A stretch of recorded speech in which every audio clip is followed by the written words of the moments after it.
तो फ्रेंड, स्वागत है आपका इग्नोस के और एक नए वीडियो में। इस वीडियो में हम लोग MTT 33 जो हमारा पेपर है PGCR का, उसमें हमारा एक क्वेश्चन आता है, क्वेश्चन नंबर 8, जो कि हमारा कंपलसरी करना है। उसमें हमारा आता है कि टीवी रूपांतरण या फिर हमारा रेडियो रूपांतरण के तौर पर हमें एक लिखना स्क्रिप्ट राइटिंग करना है। तो वो जो हमारा स्क्रिप्ट राइटिंग वो हम कैसे करते हैं आपको इसमें डिस्कस करेंगे। इसके पहले मैंने ऑलरेडी एक वीडियो बनाया हुआ है, इसमें मैंने सारा डिटेल में बताया हुआ है आपको कि आपको लिखना कैसे है, स्क्रिप्ट राइटिंग का मतलब क्या होता है, टीवी का मतलब क्या है, टीवी रूपांतरण का मतलब क्या है, रेडियो रूपांतरण का मतलब क्या है, उसका थ्योरी पार्ट वो मैंने वहाँ कवर किया था। और उसी के वीडियो के लास्ट में ये वाला वीडियो भी अटैच है एक्चुअली। पर यहाँ पे जस्ट मैं उस वीडियो को क्लिप को कट करके यहाँ अलग से अपलोड कर दे रहा हूँ। तो जिनको डायरेक्टली ये देखना है कि हम टीवी स्क्रिप्ट राइटिंग कैसे लिख सकते हैं, आपको उसके लिए ये वीडियो आप देख सकते हैं डायरेक्ट। यहाँ पे मैंने एक PYQ का एग्जाम्पल लिया है, उसको मैं यहाँ पे एक्सप्लेन करके बताया हूँ। तो यहाँ से हम लोग देखते हैं अभी PYQ को। ये सबसे पहला पे जो हमारा लेटेस्ट पेपर हुआ है ना, जून 2025 का PYQ है, वहाँ पे वो है। क्वेश्चन नंबर 8 आता जाता है, क्या बोला गया है, read the text given below carefully and write a script in Hindi on the basis of its television adaptation. मतलब रूपांतरण हो गया। Remember it is an audio visual genre. Okay, तो टीवी मतलब क्या हो गया, ऑडियो मतलब आवाज़, विजुअल मतलब देखने वाला। Therefore the feature of television writing have to be kept in mind while writing the script. जब आप राइटिंग स्क्रिप्ट लिखेंगे, क्या करना है आपको, आपका जो भी टेलीविजन लिखने का जो आपका क्या क्या है, जो फीचर्स है, जो इसकी विशेषता है, वो आपको ध्यान में रखना है। क्या विशेषता है इसकी, जो मैंने आपको जस्ट अभी बताया, यहाँ पे देखिए, ये देखिए, हाँ, ये जो विशेषता है, ये सारा विशेषता है ना। दृश्य, कैमरा का एंगल क्या होना चाहिए, संवाद बात का तरीका क्या होना, ध्वनि सेटअप, दृश्य का क्रम और ऑडियो, ये सारा चीज़ आपका विशेषता है। आपको ये ध्यान में रखते हुए क्या करना है, आपको यहाँ पे उसको यहाँ पे लिखना है। ओके, ये क्वेश्चन हो गया। अब देखिए यहाँ पे सबसे चीज़, यहाँ से इसका मैं इसको पहले पैसेज पढ़ता हूँ एक बार। It was a cold morning, sharp and fresh. Okay, it was quite until the sun came shooting over the hill, lifting the mist from the valley and clearing the blood shoot from the sky.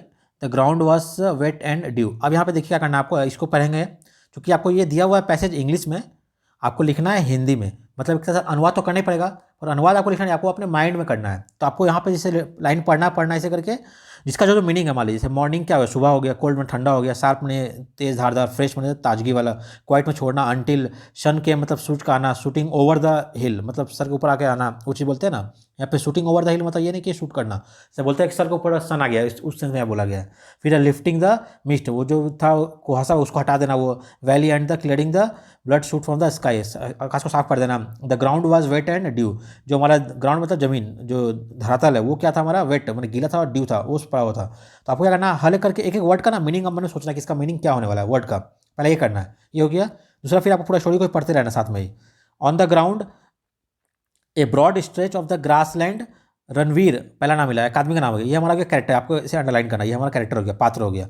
Ranveer and other young wrestler at each other, their muscles ripping, उनका जो muscles ripping करा था। Their well oil limbs catching the first rays of the sun, सूर्य की पहले रोशनी ले रहे थे वो। क्लाइम्ड ऑन द हॉरिजन, फिर सोमी, देखिए अगला नाम आया। सेट ऑन द हिज वरांडा, ये है वरांडा का स्टेप, ये वरांडा मतलब क्या हो गया, जो बोलते हैं घर है, घर के बाहर दरवाजा है, दरवाजा के बाहर का एरिया उसको बोलते हैं वरांडा बोलते हैं। तो ये क्या हो गया, हमारा एक लोकेशन आया, ध्यान दीजिएगा पर, ये क्या हमारा लोकेशन है। इसके पहले क्या था हमारा, स्काई मतलब ये ओपन ग्राउंड था, मैदान था, खुला मैदान का, ये हमारा लोकेशन। ये हमारा टीवी का जब बता रहे हैं हम लोग, तो ये जो दिया हुआ है ना, आपको यहाँ पे कैच करना है, कहाँ कहाँ आदमी का नाम है, कहाँ कहाँ लोकेशन का नाम है, कहाँ कहाँ कैसे बातचीत किया जा रहा है, वो चीज़ आपको यहाँ पे कैच करना सब कुछ। तो यहाँ रणवीर हो गया, सोमी हो गया, उसका वरांडा हो गया। Okay, his long hair resting on his knee and drying for the morning sun, तो वो अपने बालों को सुखा रही थी, अपने घुटने तक उसका बाल बड़े थे, वो चीज़ मेंशन किया है। फिर बोला सूरी, एक नया नाम आया, Suri was still dead on the world, देखिए क्या लिखा, was still dead on the world lost in blanket, मतलब वो अभी भी, बाकी लोग सुबह उठ गए, ये रणवीर वगैरह बाहर खेल रहा है, ये अपने बाल सुखा रही है सोमी, ये सूरी क्या है, अभी भी वो कंबल ओढ़ के सो रही है, मतलब उसके क्या अभी भी डेड मतलब इनसे डेड मतलब मृत्यु, यहाँ पे वो है, यहाँ पे बोलता ना घोड़े बेच के सोना, वो सेंस में यहाँ पे बोला जा रहा है। ये दुनिया जग गई है, लेकिन अभी क्या वर्ल्ड उसके लिए भी सोई है, सूरी क्या करिए, वो कंबल ओढ़ के अभी भी सो ही रही है। Okay, he cared not the morning और द सन, वो ना तो सुबह का ध्यान है ना ही उसको सन का, किसी का वो केयर नहीं करती है, इसका फर्क नहीं पड़ता उसको, किसको, सूरी को। यहाँ पर यहाँ लिखा हुआ ही केयर, मतलब ये लड़का हो गया इस तरह से।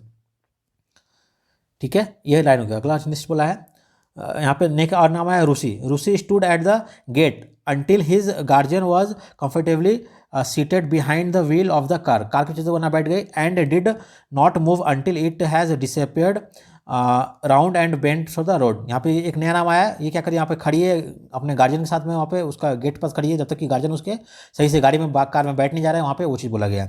आप देखिए, मतलब कार मतलब क्या हो गया, एक रोड हो गया इसका मतलब, रोड पे गाड़ी आया, वहाँ पे वो बैठ रही है, तो यहाँ पे एक वो यहाँ पे एक लाइन आ रहा है, इसका मतलब ये वाला दृश्य में। ठीक है, यहाँ पे फुल स्टॉप हो गया। ओके, द मिशनरी वाइफ, एक नया पर्सन आया है, कौन है ये? मिशनरी का वाइफ है वो, ठीक है, नाम नहीं बताया। तो रोज अनएक्सपेक्टेडली, राइज का रोज लिखा, unexpectedly from behind a hedge and called good morning dear, if you aren't haven't busy this morning would you like to give me a hand hand pointing this as.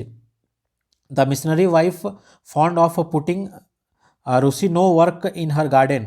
If it wasn't cutting the hedge, it was weeding the flower beds and watering the plant or cleaning the garden path of stone, hunting beetles and ladybirds and dropping them over all the wall.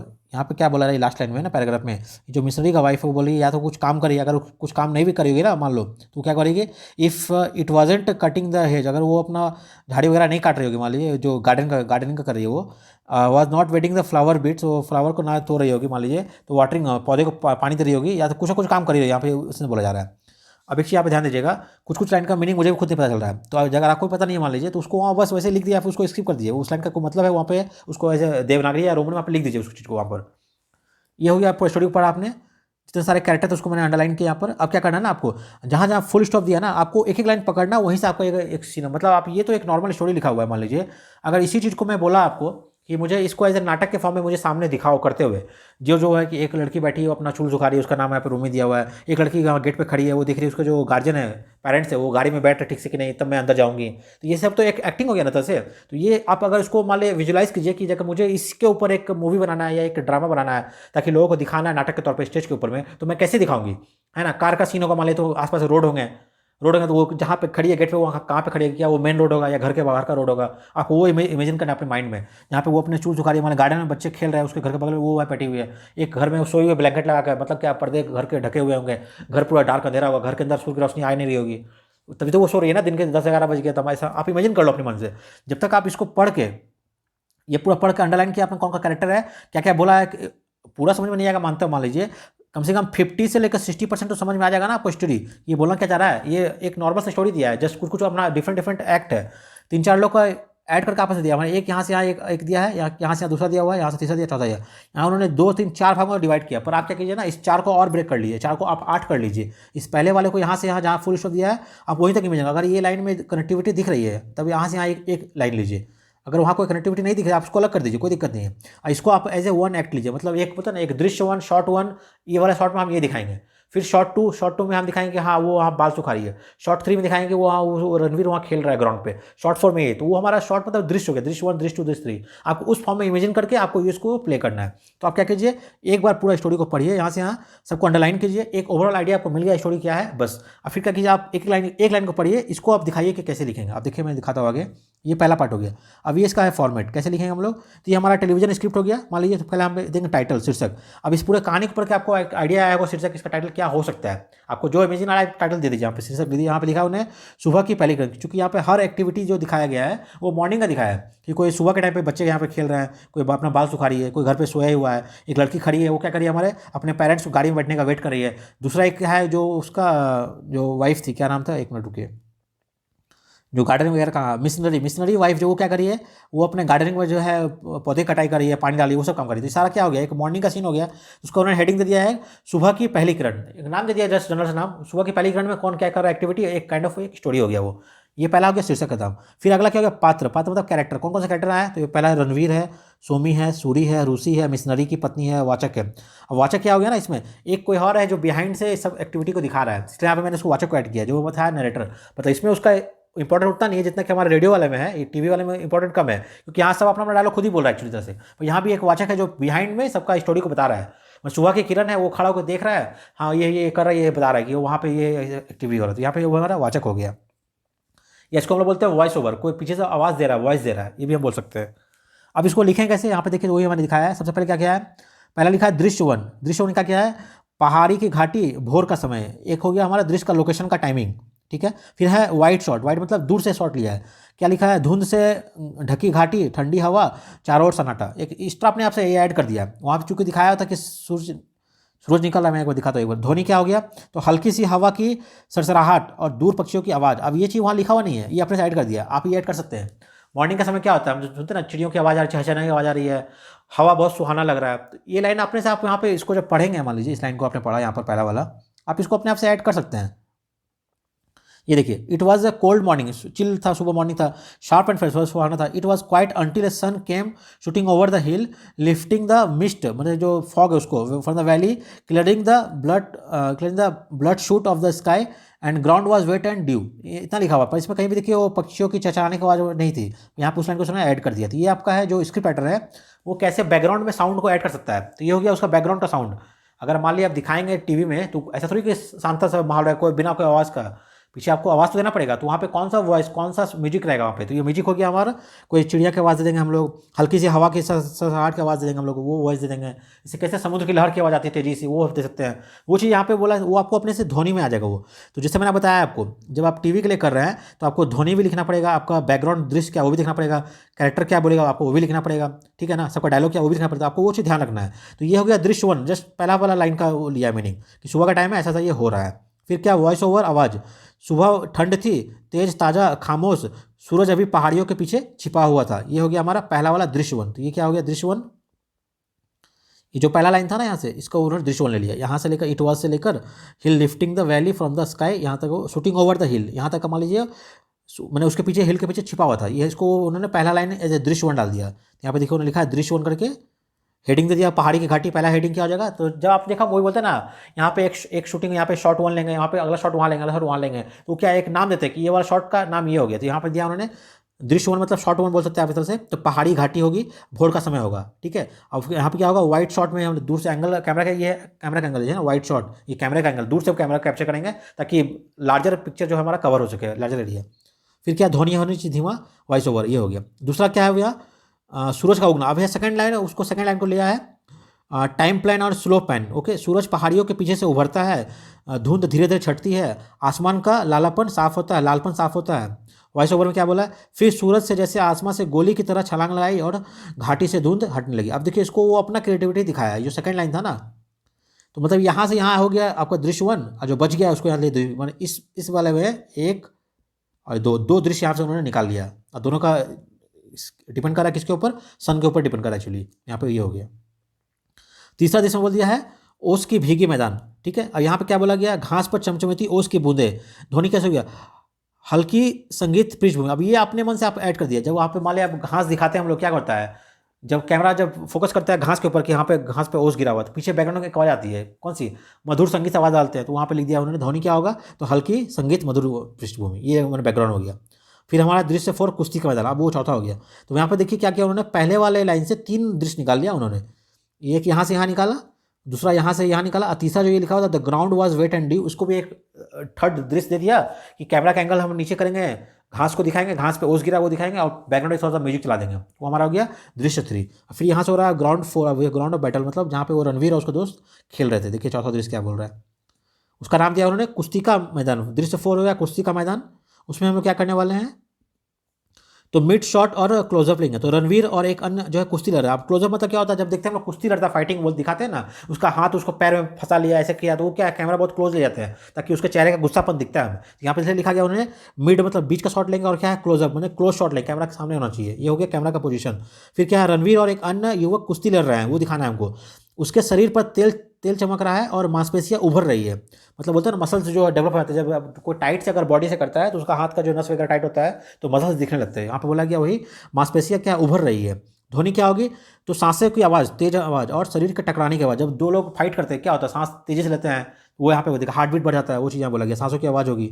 Voice over में क्या होगा, तो पहली किरणों में रणवीर और उसका साथी कुश्ती में उलझे हुए थे, यहाँ हो गया वॉइस ओवर में दिखाएंगे। तो मैंने कोई पीछे से इसको नरेट कर रहा है, एक्चुअली ये पूरा वाला जो स्टोरी है ना, इसमें एक आदमी है वो दूर से सबको बता रहा है एक्चुअली ये कहानी को, वो बता रहा है एक आदमी, इसलिए वहाँ पे दिया वॉइस ओवर में जो नरेट कर रहा है कहानी को, कि एक मैदान है, यहाँ पे कोई कुश्ती लड़ रहा है, यहाँ पे एक लड़की बाल सुखा रही है, यहाँ पे वो अपने पेरेंट्स को गाड़ी पे चढ़ा रही है, यहाँ पे एक है जो गार्डनिंग कर रही है, एक आदमी यहाँ खड़ा है, वो सब चीज़ों को बता रहा है एक्चुअली कि सुबह का मौसम है, यहाँ पे पहाड़ से सूरज निकला है। तो ये क्या क्या है, नरेट कर रहा है, तो ये टीवी के फॉर्म में दिखाया जा रहा है। तो इसलिए यहाँ पे बार बार क्या है ना, जो लिखा हुआ वॉइस ओवर, इसका मतलब वही हुआ, मतलब वाचक, कोई थर्ड पर्सन है यहाँ पे जो वो बातों को बता रहा है, बोल रहा है इस चीज़ को।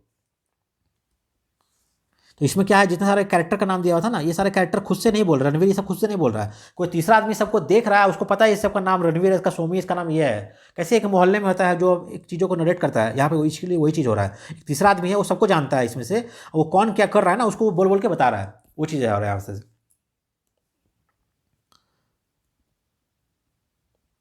ओके, अब यहाँ से आते हैं हम लोग, ये सोमी का बरांडा आ गया, इसको देख लेते हैं एक बार। देखिए लिखा ना, सोमी क्या है, बरांडे में सीढ़ियों पर बैठी हुई है। तो यहाँ पे क्या हो गया देखिए, लंबे बाल खुले हैं और घुटनों तक टिके हुए हैं और धूप में वो सुखा रही है। ध्वनि क्या है, तो पक्षियों की चहचहाट। एक अच्छा ऐड अपना ध्वनि ऐड कर दिया, हाँ बैकग्राउंड में कुछ क्या म्यूजिक डाल दिया है कि पक्षी वगैरह वो अपना साउंड कर रहे हैं। दृश्य से में क्या है, सूर्य का कमरा, देखिए क्या लिखा, इंडोर। अब यहाँ देखा ना, डिम लाइट, जैसे मैंने बताया, सूर्य कम्बल में लिपटा सो रहा है। वॉइस ओवर क्या, ओ सूरी, उसे सुबह से कोई मतलब ही नहीं था। अब देखिए यहाँ पे क्या हो गया, दिखाया चूंकि वो अभी तक कम्बल ओढ़ के सो रही है, तो यहाँ पे रूम का लाइट क्या हो जाएगा, तो डिम लाइट होगा। यहाँ पे जैसे का इंडोर होगा मतलब घर के अंदर होगा, एक होगा आउटडोर मतलब बाहर होगा, तो ये इंडोर में हो जाएगा डिम लाइट, यहाँ पे ब्रैकेट में लिख दिया। तो ये क्या हो, इसका लोकेशन हो गया और कैमरा का पोजीशन हो गया, आप वो यहाँ पे डाल सकते हैं इसको। दृश्य है गेट के पास रूसी, अगला है गेट के पास रूसी आ गया। तो रूसी क्या करिए, वो गेट के पास खड़ी है, रूसी के पास खड़ा है, मतलब लड़का है वो। तो कार में उसका अभिभावक है, मतलब उसके जो गार्जियन थे, फैमिली वाले वो थे। ध्वनि क्या होगा, कार स्टार्ट होने की आवाज़। अब डाल सकते हैं हाँ कि कार स्टार्ट हो रहा है, किक की आवाज़ आ रहा है, वो जो करते कार की आवाज़ यहाँ पे डाल दिया। ध्वनि में क्या हो जाएगा, तो कार का स्टार्ट होने की आवाज़ होगी, अपने से लाइन ऐड हो गया यहाँ पे। फिर ट्रैकिंग शॉट में क्या होगा, तो कार मोड़ पर ओझल हो जाती है और रूसी तब तक खड़ा रहती है। अब जैसे आप देखा होगा मूवी वगैरह देखते हैं ना हम लोग, जब बाय बोलते टाटा बोलते किसी को, तो कार पर ले जाती है सीधे, जब कहीं पर टर्न लेती है तो धीरे धीरे कार क्या दिखना बंद हो जाती है, तब तक हम लोग टाटा करते रहते हैं। जब वो चले जाते कार चला गया तो हम लोग वापस अपने घर आते हैं। तो यहाँ पर उसी चीज़ को यहाँ पर लिख दिया है, ट्रैकिंग शॉट में लिखा गया यहाँ पर कि कार मोड़ पर ओझल होती है। ओझल मतलब छिप जाना, मोड़ मतलब कॉर्नर पे, है ना। यहाँ से कार गया, यहाँ से जब मुड़ गया कार, यहाँ से अब दिखना बंद हो गया, तो फिर क्या होती है, रूसी तब तक खड़ा होकर रहता है, तब तक वो वहाँ पे वेट करिए कि जब कार चला जाएगा तो हम वापस जाएंगे। कैसे गाड़ी खुलती है तो हम लोग वेट करते हैं, टाटा करते हैं, जब गाड़ी चली जाती है तो हम वापस आते हैं, बस सेम चीज़ यहाँ पे बोला गया। तो ये क्या हो गया, ये इसका इमेजिनेशन है, मतलब आपको अपने से सोचना है कि जब वहाँ पे वो गेट पे खड़ी है, वेट करी है, तो क्या हो सकता है। आप इस एक लाइन यहाँ पे ऐड कर दिया कि हाँ जब कार गया तब वो वापस आई है, इस से वो ऐड किया गया है। फिर अब बगीचा का आवाज़, अब यहाँ पे अगला वाला कैरेक्टर तक क्या था, झाड़ी के पीछे से मिशनरी की पत्नी निकलती है। ओके, संवाद बोलती है मुस्कुराते हुए, गुड मॉर्निंग डियर, अगर ज़्यादा व्यस्त नहीं हो तो झाड़ी की छटाई में मदद करेंगे। अब यहाँ पे क्या हुआ, जो ये मिशनरी की जो है वाइफ, वो आके बातचीत करती है किससे, जो हमारा जो नरेटर है उससे बात करती है, उसको बोलती है गुड मॉर्निंग डियर, क्या आके सफाई करोगे। तो फिर देखिए बगीचे में काम। फिर मोटाज, रूसी झाड़ी काटता है, फूलों की कैरियर में निराता है, पौधे में पानी देता है। अच्छा, रूसी को बोलती है गुड मॉर्निंग यहाँ पर। फिर रास्ते से पत्थर हटाता है, कीड़े पत्थर को फेंकता है, और वॉइस ओवर में क्या होता है, ओके, मिशनरी की पत्नी को रूसी के बगीचे का काम करवाना बहुत पसंद था। कभी झाड़ू, कभी फूल, कभी कीड़े, इस तरह वो काम यहाँ करता है। फिर नाश्ता समापन है, वाइट शॉट मतलब दूर से लिया जा रहा है। पूरा इलाका अब रोशनी से उभर चुका है, सूरज पूरी तरह से जाग चुकी है, मतलब सूरज आ चुका है ना। संगीत क्या है, हल्का और आशावादी, मतलब बोलते हैं ना आज का गुड मॉर्निंग, आज का दिन आपका अच्छा रहे, तो उस दिन यहाँ पे लिखा गया है कि क्या हो गया हमारा। फिर यहाँ पे लिखा है गुड मॉर्निंग, आज का दिन अच्छा रहे आपका, इसलिए यहाँ लिखा हुआ आशावादी, मतलब ऑप्टिमिस्टिक डे हो आपका, वो चीज़। फिर यहाँ फेड आउट मतलब कैमरा को बाहर के हम लेते हैं, मतलब एक होता है कैमरा इन लेना, एक होता है कैमरा आउट लेना, बाहर के दूर सामने से लेके जूँ बाहर करके बस वहाँ पे कैमरा क्लोज होता है, तो उसको बोलते हैं फेड आउट होना, है ना, फेड इन फेड आउट। तो यहाँ पे हो गया समाप्त। तो आपने देखा यहाँ पे ये एक फॉर्मेट था, मतलब ये पूरा स्टोरी को आप पढ़ेंगे एक बार, ठीक है। यहाँ से आप पूरा आपने पढ़ा सारे का नाम आपके कैरेक्टर को, फिर एक एक लाइन पे एक एक आप लाइन लिख दीजिए कि एक लाइन यहाँ से हुआ ना, इसको मैं एज दृश्य वन देंगे, और अपने आप इमेजिन कीजिए कि हाँ मैं जब इसको लिख रहा हूँ स्क्रिप्ट में, अगर इसको टीवी पे शो कराऊंगा तो मैं क्या क्या बैकग्राउंड में लगा सकता हूँ, आप वहाँ लीजिए दृश्य वन ये होगा। ध्वनि में आप चिड़िया की आवाज़ होगी, गाड़ी की आवाज़ होगी, स्टॉक हो गए, है ना, पत्ते काट रहे फूल की आवाज़ होगी मान लीजिए, तो वो सब अपने आप से ऐड कर सकते हैं। बाकी जो जो कैरेक्टर कुछ बोला है तो वो लिख लीजिए, वो तो लिखना पड़ेगा। आप लिखा मिशनरी की जो वाइफ थी उसने बातचीत किया वो रूसी से, उसको बोला हेल्प करने के लिए गार्डन के लिए, तो वो आपके यहाँ पे हेल्प किया, वो चीज़ यहाँ बोला गया, तो आप वो लिख दीजिए। जहाँ पे जो कैरेक्टर नहीं बोला है तो कुछ बात नहीं, वो नहीं बोलना है। बाकी देखिए रूम के अंदर का आपको अपने आप से इमेजिन करना पड़ेगा कि कैसे कैसे क्या हो सकता है, ये चीज़ है। ये था हमारा टीवी के लिए, यहाँ पे मैंने पूरा बताया। अब मैं इसको और एक मैं देता हूँ रेडियो के लिए, दिखाता हूँ एक बार। अच्छा, ये देखिए यहाँ पे एक है मालगुडी डेज का, आपने सुना होगा, आर.के. नारायण की एक कहानी है मालगुडी डेज, इसका यहाँ पे स्टोरी दिया है। इसको आप प्रैक्टिस कीजिएगा, मैंने सबका आंसर नीचे प्रोवाइड कर दिया है, सेम मैंने लिखा हुआ। देखिए यहाँ पे क्या क्या हो गया, देखिए सेम हो गया। पहला तो आपका हो गया लिखना हेडिंग आपका टेलीविजन स्क्रिप्ट, ठीक है। फिर आपका होगा शीर्षक, क्योंकि यहाँ पे क्वेश्चन में शीर्षक दे दिया है, आप यहाँ लिखिए मालगुडी डेज। फिर लेखक वो भी दे दिया आर.के. नारायण, और लिख दीजिए लेखक। फिर आपका दृश्य, कहाँ का दृश्य है, तो सर्कस का यहाँ पे दृश्य वो दिया। फिर समय है दिन का, यहाँ पे पात्र कौन कौन सा, यहाँ पे कैप्टन है, एक वॉइस ओवर बाघ है, और एक मेमना का बच्चा है। यहाँ पे 3 दृश्य हो गया। फिर यहाँ से उन्होंने क्या दृश्य वन ऐसा करके उन्होंने स्टार्ट किया। दृश्य वन में दृश्य में क्या क्या आ रहा है वो लिखा, वॉइस ओवर ध्वनि। तो स्टार्टिंग फॉर्मेट सेम है आपका, सब में टाइटल, लेखक और दृश्य का सब आ गया। जिसमें अगर लेखक नहीं है, लेखक छोड़ दीजिए, जहाँ पे आप पात्र का नाम लिखिए, आप ये चीज़ स्टार्टिंग में करना है आपको, ये आपका कॉमन रहने वाला है। कुल मिलाकर मैं बोलूँगा यहाँ पे देखिए सारा मैंने 6 पी का, आप इसको ही पूरे पीडीएफ को आप क्वेश्चन को पढ़िए और इसको हिंदी में खुद ही देख देख के लिखिए, कोई दिक्कत नहीं। आप इसको देख कर ही लिखिएगा ना, फिर उसको आपको क्या खुद ही एक विश्वास आएगा मन में कि हाँ मैं इसको लिख सकता हूँ। आप देख के ही लिखिए, कोई दिक्कत नहीं। पहले आप देख के लिखिए, जब देख के आप लिख लेंगे एक बार, फिर क्या कीजिए, कोई दूसरा वाला एक नया लेकर वहाँ से उसको लिखना शुरू कीजिए। कोई अलग स्टोरी लेकर उसको ट्राई कीजिए लिखना, हो रहा है कि नहीं हो रहा है, ऐसा भी आप कर सकते हैं। तो फिलहाल आप पहले देख के ही 2 बार लिखिए, 2 बार लिखिए, आपको एक अंदर से आना चाहिए विश्वास कि हमको लिखना कैसे है, आपका फॉर्मेट क्या है। मेन क्या है इसमें फॉर्मेट, आपको ऐसे लाइन वाइन करके नीचे नीचे कर लिखना है, हिजी नहीं करना। आपको बहुत पेपर मिलेंगे वहाँ से, एक लाइन में डायलॉग लिखना है, दृश्य 1, एक लाइन गैप छोड़िए, चूंकि आपका जो बुक है वो भी ऐसा लाइन वाला आ रहा है ना। एक लाइन में काम लिखिए, एक लाइन छोड़ के फिर दृश्य 2, दृश्य 3, ऐसा करके लंबा लंबा करके लिखिए, आपका ये इजीली हो जाएगा। और बाकी जो मैंने आपको बताया जो सेम स्ट्रैटेजी आपको यही आपको फॉलो करना है, मेन है आपको रीड कीजिए छोटे वाली। मैं बोलना चाहूँगा एक चीज़ यहाँ पर, ये है हमारा 40 मार्क्स का है। आप क्या कीजिए, आपको करना है 3 लॉन्ग क्वेश्चन है ना, या तो आप सबसे पहले आप इसी को अटेम्प्ट कर लीजिए, सबसे अच्छा रहेगा। आप जैसे पेपर मिलता है आप इसको जाइए प्रैक्टिस करके, सबसे बेस्ट है स्टार्टिंग का 1 घंटा टाइम दीजिए इसको। 1 घंटा में इसको अच्छे से पढ़ के 1 से लेकर अगर 1.5 1 घंटा 15 मिनट लग रहा है मान लीजिए, कोई दिक्कत नहीं है, क्योंकि आपका ये 40 मार्क्स बहुत ज़्यादा वेटेज है इसका। बाकी जो आपका लॉन्ग क्वेश्चन है ना, अगर मान लीजिए टाइम लास्ट में कम भी बच रहा है, मान लीजिए 1 घंटे में आप जल्दी जल्दी करके आप लिख लेंगे, कैसे भी करके आप वो कर सकते हैं। या फिर क्या कीजिए, आप स्टार्टिंग में दो लॉन्ग क्वेश्चन लिख लीजिए, फिर बीच में चले जाइए इसको लिखने के लिए, ऐसा कर दीजिए। या फिर अगर 3 आपको लिखना लॉन्ग क्वेश्चन, तो आप जल्दी जल्दी लिख के उसको 1.5 डेढ़ घंटे में 3 लॉन्ग क्वेश्चन खत्म कर दीजिए। आधे घंटे में क्वेश्चन कर दीजिए, जो बाकी लास्ट में बचा टाइम उसको पूरे लास्ट में कीजिएगा ये चीज़ें। पर मैं बोलूँगा सबसे अच्छा, आप पेपर जब मिलेगा ना, आप एटलीस्ट पेपर में पहले एक बार पढ़ लीजिएगा, जो दिया हुआ आज का स्टोरी क्या है पेपर में, आप उसको पढ़ लीजिएगा एक बार, ताकि आपको थोड़ा आइडिया हो जाए उसको कि इसको हमें करना कैसे। एक बार अगर मान लीजिए कभी स्टोरी थोड़ा इजी है, कभी हार्ड है, आपको आइडिया मिल जाएगा। बाकी जो वर्ड का मतलब है वहाँ पर ब्रैकेट में लिख लीजिए आप, ऐसा करके आप उसको अच्छे से कर सकते हैं। उम्मीद करता हूँ यहाँ वीडियो बहुत ज़्यादा लंबा हो गया मुझे पता है, लेकिन अगर जो लोग यहाँ तक लास्ट तक अगर वीडियो देख चुके हैं ना, मैं तब विश्वास करता हूँ कि एटलीस्ट उनको 40 में से कम नहीं तो 20 से 25 नंबर का उनका काम हो चुका, पक्का हो चुका। अगर जितना मैंने बताया, अगर इसको आप 2 बार अच्छे से वीडियो को 1.5 स्पीड पर करके देख लीजिए एक बार, और जो ये वाला पीडीएफ को मैं शेयर करूँगा टेलीग्राम चैनल पर, वहाँ से डाउनलोड करके इसको 2 बार रीड कर लीजिए उस चीज़ को, और आपके अंदर एक विश्वास है कि हाँ मैं इसको लिख लूँगा। आपको पूरा ब्लैंक फील नहीं होगा जो है, क्योंकि मेरे लिए भी नहीं आता, मैंने जिसको पूरा पढ़ा मुझे अच्छा लगा। उम्मीद करता हूँ यहाँ पे सबको आपको समझ में आ गया होगा। अगर फिर भी अगर आपका कुछ डाउट है, अगर कुछ भी आपको समझ में पड़ा, आप नीचे प्लीज़ कमेंट कीजिए, मैं आपका हेल्प करने की कोशिश करूँगा।